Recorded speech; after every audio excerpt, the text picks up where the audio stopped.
কলকাতা থেকে 2-3 দিনের ছুটিতে বেরিয়ে আসার জন্যে দীপুদা ছাড়াও যে নামটি মনে আসে তা হলো বাঙালির নস্টালজিয়ার শহর বেনারস। আর আজ আমাদের গন্তব্য হলো বেনারস।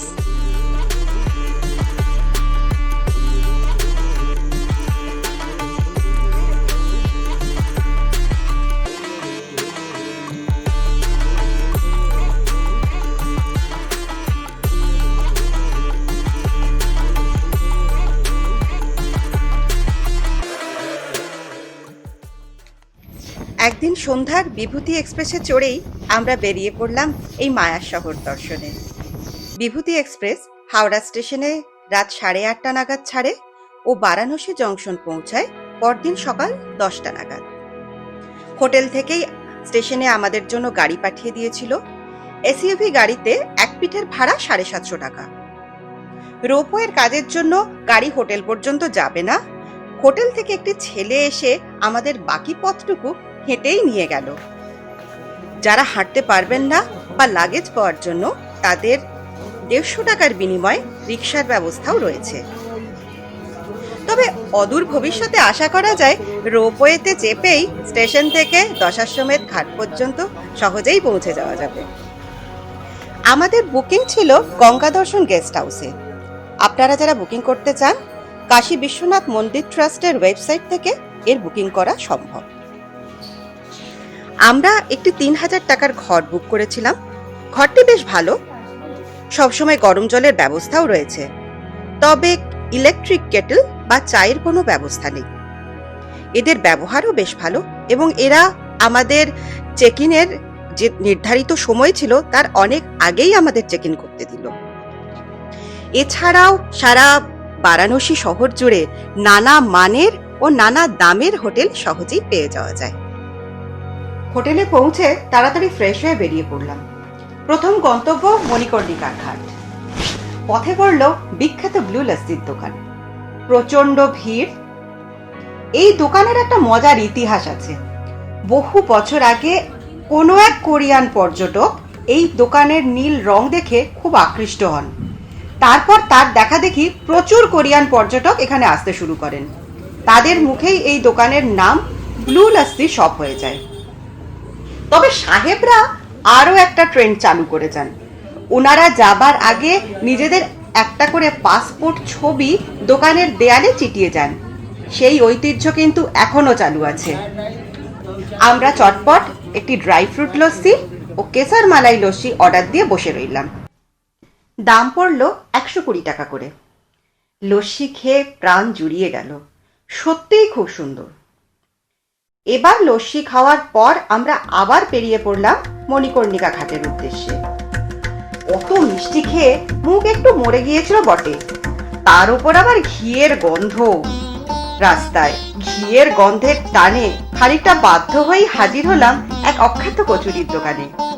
ছোট ছোট খাস্তা কচুরি হাতে করে ভেঙে তাতে অল্প গরম আলুর ঝোল, সঙ্গে ছোলা, পেঁয়াজ, কাঁচা লঙ্কা ছড়ানো এই খাবারটি অতি সুন্দর। যদিও বেনারসের সর্বত্র এটির দর্শন আপনি পাবেন, কিন্তু কেন জানি না এখানকার মতো স্বাদ আমি কোথাও পাইনি। দাম 30 টাকা।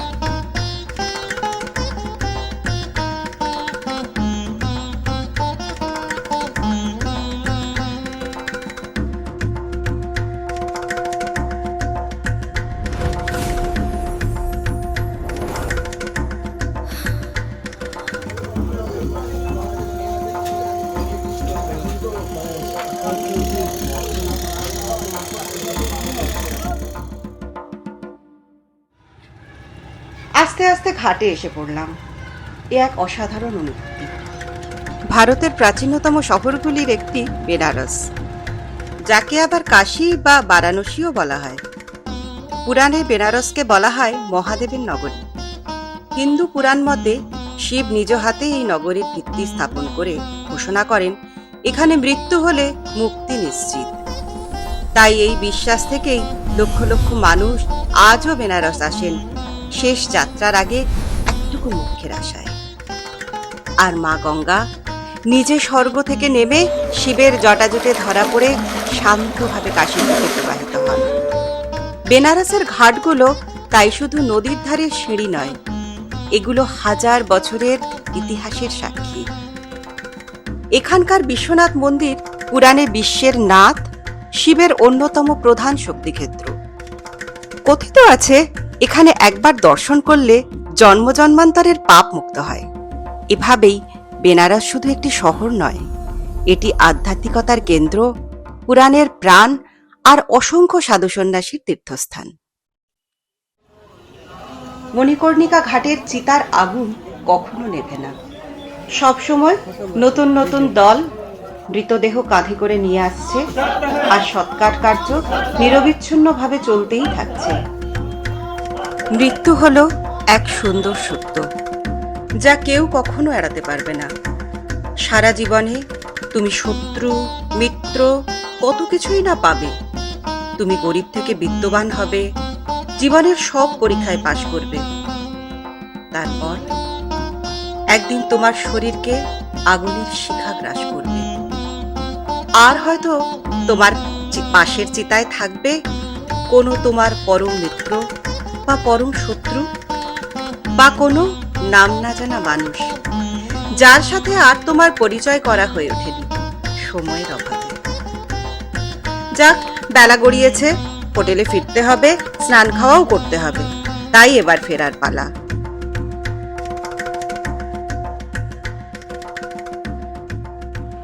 বিকেলে ঘুম থেকে উঠে দেখলাম প্রায় 4টে বাজে। আর বিকেল হলেই মনটা কেমন যেন চাট গেয়ে ওঠে। তাই এবার যাব কাশী চাট ভান্ডার। শুনেছি এনারা আম্বানি পরিবারের বিয়েতেও চাটের স্টল দিয়েছিলেন। এর আগেও আমি এখানে খেয়েছি, খুব ভালো দোকান। যেমন ভালো ব্যবহার, তেমনি সুন্দর এদের খাবারের স্বাদ। টমেটো দিয়ে যে এমন সুন্দর চাট বানানো সম্ভব, তা এখানে না খেলে কেউ বিশ্বাস করবে না। এছাড়া এদের পালং শাকের চাট, আলু চাট, সমোসা চাট, চূড়া মটর, প্রতিটি এক্সে বার্গার এগ। তাই বেনারস এলে এখানকার চাট কিন্তু কেউ মিস করবেন না। এবার চললাম দশাশ্বমেধ ঘাটের দিকে, গঙ্গার সন্ধ্যা আরতি দেখতে। যেতেই মাঝিরা বলে উঠল ডাইরেক্ট 2500 টাকা। সবকটা ঘাট ঘোরাবে, তারপর সন্ধ্যা আরতি দেখারও ব্যবস্থা করে দেবে। দরদাম করে 5টা নাগাদ নৌকোয় উঠে বসলাম।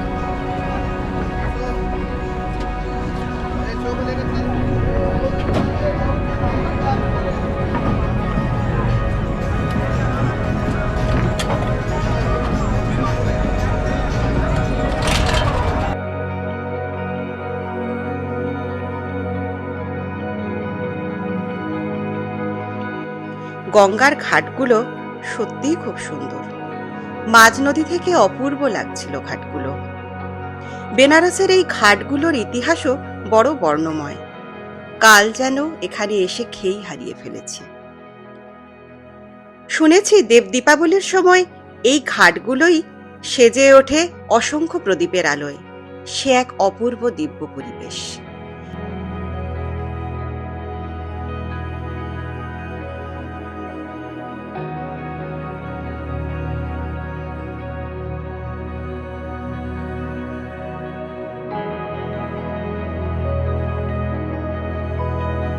ঘাটগুলোর দিকে আনমনে তাকিয়ে আছি, এমন সময় আরতির সঙ্গীত ভেসে এলো।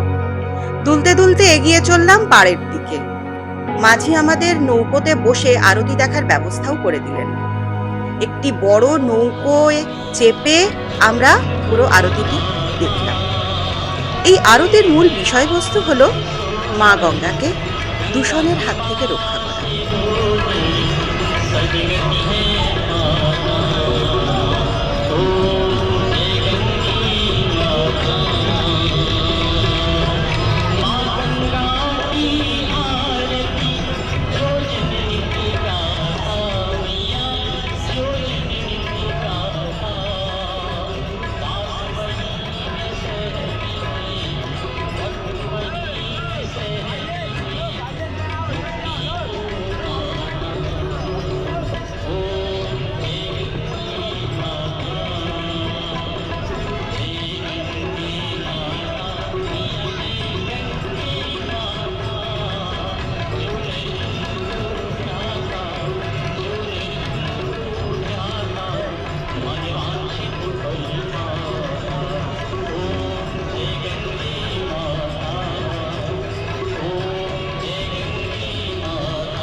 সবাই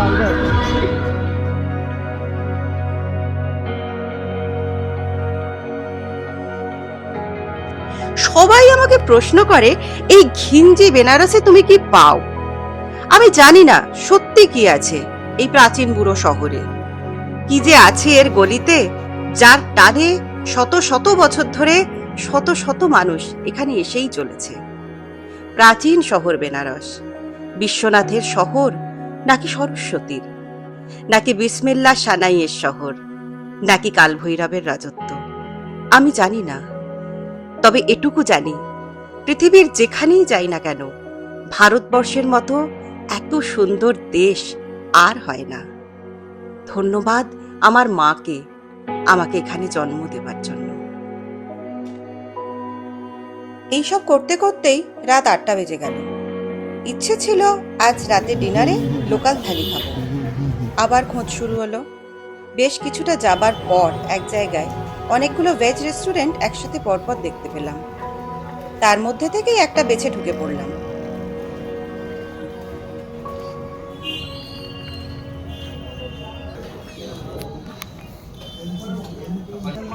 $250 এই থালিতে ছিল ভাত, কালি ডাল, একটা সবজি, পাঁপড়, স্যালাড, আচার আর 2টো রুটি। খাবারের স্বাদ অ্যাভারেজ।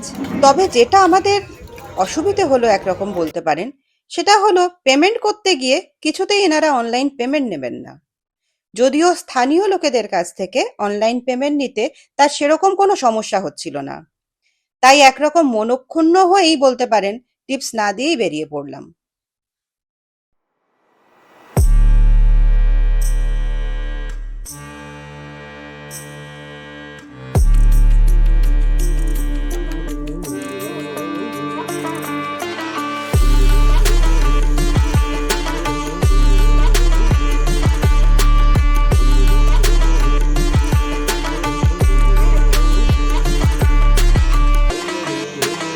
আজ আমাদের দিন শুরু হবে কাশী বিশ্বনাথ দর্শন দিয়ে।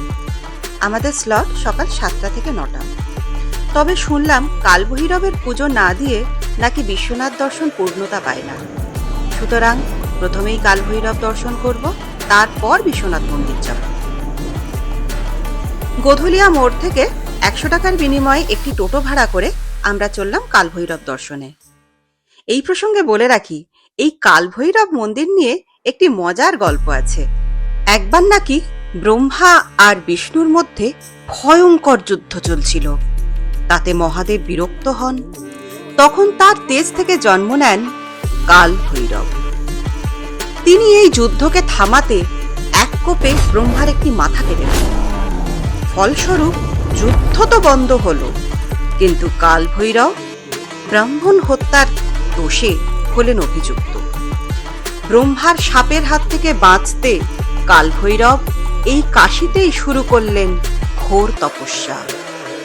অবশেষে দোষ মুক্তি হল এবং মহাদেব কালভৈরবকে মন্দিরের দ্বার রক্ষক নিযুক্ত করে তাকে আপাতত ব্রহ্ম হত্যার দায় থেকে মুক্ত করলেন।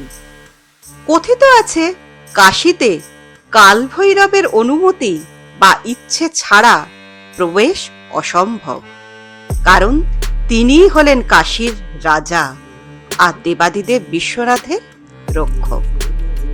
এই মন্দির ইসলামিক আক্রমণে গুড়িয়ে যায়, যা আবার 17 শতকে পুনর্নির্মাণ করা হয়। চটপট কালভৈরবের পুজোর লাইনে দাঁড়িয়ে পড়লাম। মন্দিরের সামনে অজস্র পুজোর ডালির দোকান।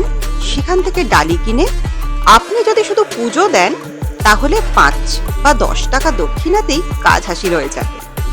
কিন্তু আপনি যদি গর্ভগৃহে ঢুকতে চান, তাহলে 500 টাকা মতো খরচ হতে পারে।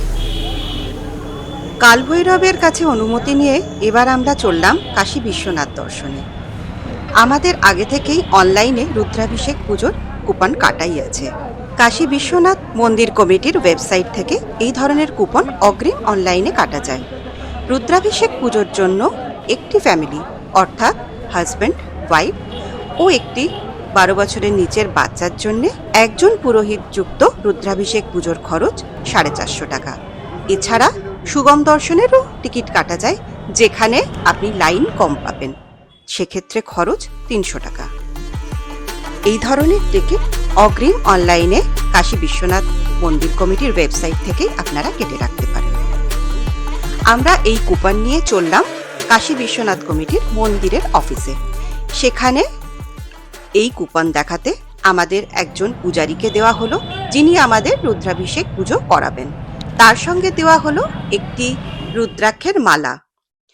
যাওয়ার পথে রাস্তা থেকেই আমরা 50 টাকার বিনিময়ে একটি ফুলের ডালা কিনে নিলাম। তারপর পুরোহিতকে অনুসরণ করে কাশী বিশ্বনাথ মন্দিরের 4 নম্বর গেট দিয়ে প্রবেশ করলাম। এই মন্দির নানা সময়ে বহিঃশত্রুর আক্রমণে আক্রান্ত হয়েছে। 1669 সালে ঔরঙ্গজেব এটি ধ্বংস করার পর 1780 সালে ইন্দোরের রানী অহল্যাবাই হোলকার এটি পুনঃপ্রতিষ্ঠা করেন। 1835 সালে মহারাজা রঞ্জিত সিং 1 টন সোনা দিয়ে এর চূড়াটি মুড়িয়ে দেন। যাই হোক, 250 টাকায় 1 বালতি দুধ সংগ্রহ করে আমরা নীলকণ্ঠকে ঠান্ডা করলাম। পুরোহিত মশাই পঞ্চামৃত সহযোগে মন্ত্র উচ্চারণের মাধ্যমে আমাদের পুজো করালেন। পুজো শেষ করে পুরোহিত মশাইকে কিঞ্চিত দক্ষিণা দিয়ে বিশ্বনাথের দর্শন শেষ হলো। পুজো শেষ, এবার করব পেট পুজো। আজকের প্রথম গন্তব্য 138 বছরের পুরনো রাম ভান্ডার। থাটেরি বাজারে অবস্থিত এই ছোট্ট দোকানটি নিরামিষ পুরি তরকারির জন্য বিখ্যাত। এছাড়াও এখানে আপনি পাবেন গোলাপ জামুন ও টক মিষ্টি জিলেবি। অনেক গুলিগজি খুঁজে অবশেষে দোকানের সামনে এসে হাজির হলাম। অসম্ভব ভিড়, কে নেই সেই ভিড়ে। আবাল বৃদ্ধ বনিতা সবাই নিরামিষ আটার কচুরির সন্ধানে হাজির। ভিড় ঠেলে মারাদোনার মতো পাশ কাটিয়ে অদ্ভুত ক্ষিপ্ততায় কাউন্টারের সামনে হাজির হয়ে পুরি সবজি আর জিলেবির অর্ডার দিয়ে একটা বসার জায়গার ব্যবস্থা করলাম। যাই হোক, লাইনে 82 নম্বরে নাম। মিনিট 15 অপেক্ষার পর কাঙ্ক্ষিত কচুরির আগমন হলো। গরম গরম 2 পিস পুরি, সঙ্গে আলু ছোলার তরকারি আর 250 গ্রাম জিলিপি। 2 পিস পুরির দাম 70 টাকা। খেতে ভালো। মনে মনে ভাবলাম, এত বছরের পুরনো দোকানের খাবারের স্বাদ যাচাই করে রিভিউ দেওয়ার মতো যোগ্যতা আমার নেই। তাই চুপচাপ উঠে পড়লাম পরের গন্তব্যের দিকে। খানে কে বাদ কুছ মিঠা হয়ে যায়। অতএব কোলেস্টেরল আর সুগারের ভ্রুকুটিকে বুড়ো আঙুল দেখিয়ে আমি চললাম মালাইও খেতে, শ্রীজি সুইটস। এই মালাইও একটা অদ্ভুত মিষ্টি।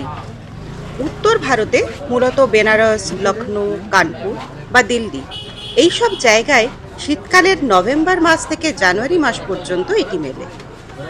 এটি তৈরি করতে 8 ঘন্টা সময় লাগে। দুধকে ফুটিয়ে সেটির সাথে মালাই মিশিয়ে সারা রাত শিশিরে রেখে দিতে হয়। সকালবেলায় শুকনো ফল, মাখন আর রাবড়ির টুকরো মিশিয়ে তৈরি হয় বেনারসের আইকনিক মিষ্টি মালাইও। কথিত আছে, শিশিরের প্রকোপ যত বাড়ে এই মিষ্টির স্বাদও তত বাড়তে থাকে। দিল্লিতে মোগলদের হাত ধরে এর নাম দৌলত কি চাট, লখনৌতে এর নাম নিমিশ। একবার মালাইও অর্ডার করলাম, 60 টাকা নিল। মুখে দিতেই মিলিয়ে গেল। এক অন্যরকম অনুভূতি। মিষ্টি শেষ হতেই দোকানের হাঁক শোনা গেল, কটোরি মত ফেকিয়ে, কেসরিয়া দুধ আভি বাকি হ্যায়। ভাঁড়ে গিয়ে দিলাম। দারুণ মিষ্টি সুঘ্রাণে ভরা দুধে চুমুক দিতে সারাদিনের ক্লান্তি একেবারে কেটে গেল।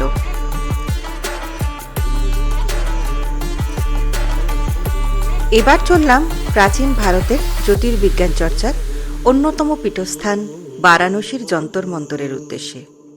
এটি 18 শতকের একটি জ্যোতির্বিদ্যাগত মানমন্দির, যা বিখ্যাত দশাশ্বমেধ ঘাটের কাছে অবস্থিত।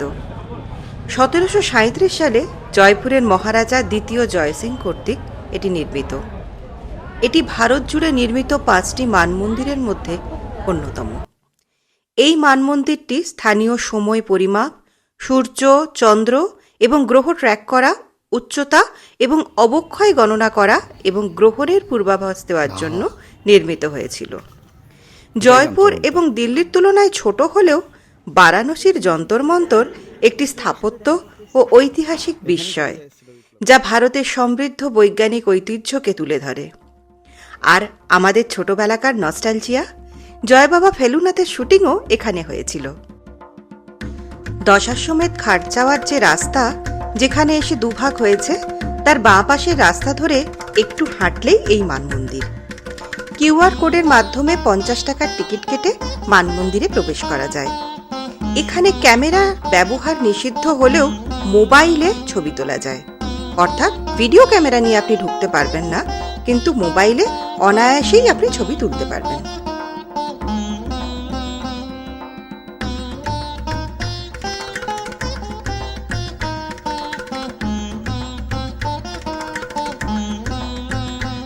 এরপর দুপুরের খাবার পালা। কথায় আছে মাছে ভাতে বাঙালি। আজ দুপুরে ঠিক করলাম মাছ ভাত খাবো। গুগল সার্চ করে বাঙালি টোলাতে ব্যানার্জি হোটেলের সন্ধান পেলাম। আমাদের হোটেল থেকে 15 মিনিটের দূরত্ব।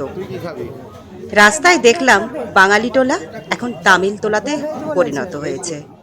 মাছ ভাতের বদলে স্থান পেয়েছে ইডলি, দোসা, সাম্বার। তবে আজ আমাদের খাবারের মেনুতে আছে মাছ, ভাত, আলু পোস্ত, আলু ভাজা, ডাল ও তরকারি। নিরামিষে মাছের বদলে পনির। তরকারি এরা যত খুশি দেয়, আলু ভাজা আর ভাত এক্সট্রা দাম দিয়ে কিনতে হয়। ভাত খেয়ে পান না খেলে চলে, তাও আবার বেনারসে এসে। তাই উল্টো দিকের পানের দোকান থেকে বেনারসি পান কিনে রসিয়ে রসিয়ে পান খেলাম, আর পান মুখে পুরেই চললাম বেনারসি তৈরির কারখানার উদ্দেশ্যে। বাড়ি বাজার অঞ্চলে অটোতে করে যেতে সময় লাগে 25 মিনিট, আর ভাড়া লাগে 250 টাকা মতো। একটা মোটামুটি চেনা দোকান দেখে ঢুকে পড়লাম। চললাম শাড়ি তৈরির কারখানার উদ্দেশ্যে। পৌঁছেই বুঝলাম ঠিক জায়গায় এসে পড়েছি। শুধু ঠক ঠক করে পারলুমের শব্দ এক সুরেলা আবহাওয়া তৈরি করেছে। এখন কম্পিটিশনের যুগ। হাতে তৈরি তাঁত প্রায় অবলুপ্তির পথে। এখন মেশিন শিল্পের দখল নিয়েছে, আর হস্তশিল্পীরা মিউজিয়ামে। তাই এই ট্যুরে আমি তাদের দেখতে পেলাম না। তবে শুনলাম হাতে তৈরি বেনারসির কদর এখনো আছে। লাখ টাকা দাম সেসব শাড়ি। পরে একদিন দেখার ইচ্ছে রইল। आपका नाम क्या है? साकिब। আরও শুনলাম বেনারসির কদর নাকি জরির লেয়ারের ওপর নির্ভর করে। সোনার রূপো দিয়ে তৈরি জরির কদর নাকি খুব বেশি। প্রথমে ওরা আমাদের কারখানাতে নিয়ে গেল, তারপর ওদের দোকান ঘুরে দেখালো। এরপর আমরা কিছু শাড়ি কিনে হোটেলে ফিরলাম। ডিসকাউন্টও দিল কিছু।